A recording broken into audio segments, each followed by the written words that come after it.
The Yukon punches above its weight for attracting mining investment. Executive Director of Invest Yukon is Anne Lewis. Anne, welcome to Kitco. Michael, wonderful to see you. If an investor was considering holding a junior or a minor with a project based in the Yukon, what are some of the advantages that would come from operating in the region? I think what always comes to mind first is the history of the Yukon, which has laid a very strong foundation for the territory. Of course, it kicks off with the Klondike Gold Rush, and we actually just celebrated our 125th anniversary of that this year. Really, what that does, though, is it's just built a very strong foundation for us to grow a very diverse sector from the supply service sector and the people that work in the industry, and expanding from gold all the way across the precious base metal and critical mineral sector. And it's been really exciting to kind of see how that expands and how, when you can come from that initial place and really build a strong sector, you have a very good ecosystem to work with. Obviously, first-tier mining jurisdictions are coming to the fore, Anne. Yeah, ESG leadership is something that we have been promoting, for many years. We just didn't call it that. With self-governing First Nations in the territory for more than 25, sometimes 30 years, partnerships are at the foundation of how we advance as a territory, and that's been true for quite some time now. Of course, working with First Nations is only part of that really important advancement. And with that came the environmental regulations, the innovation and technology, the low impact exploration, and of course a strong commitment to reclamation. So we see Yukon really as a first world leader in this, and it's been really exciting to be able to talk about that and to show people what ESG in action looks like.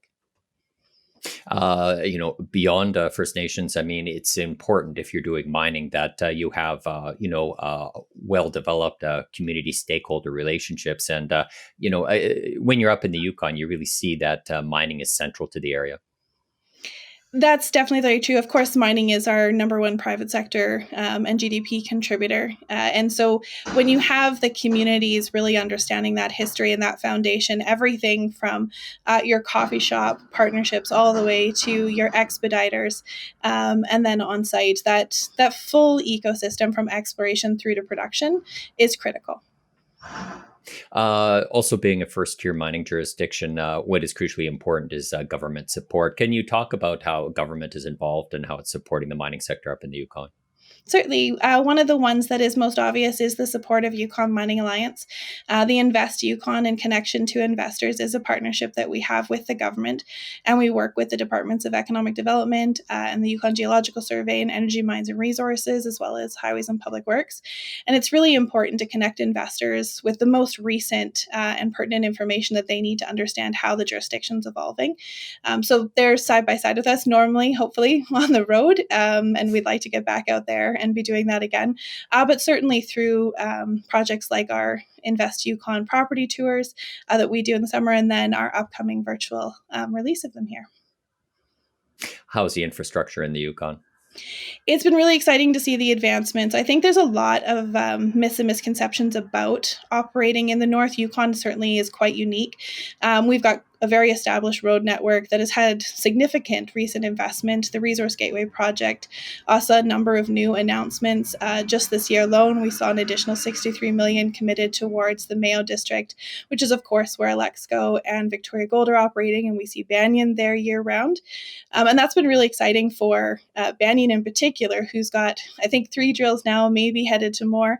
And they're going to be drilling all the way up till Christmas, take a short break, and then be back in January.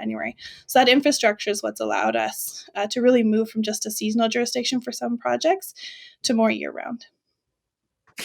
You mentioned some names there. Maybe kind of catch us up on Banyan, Victoria Gold, and Alexco. I mean, these were projects that moved to production not too recently.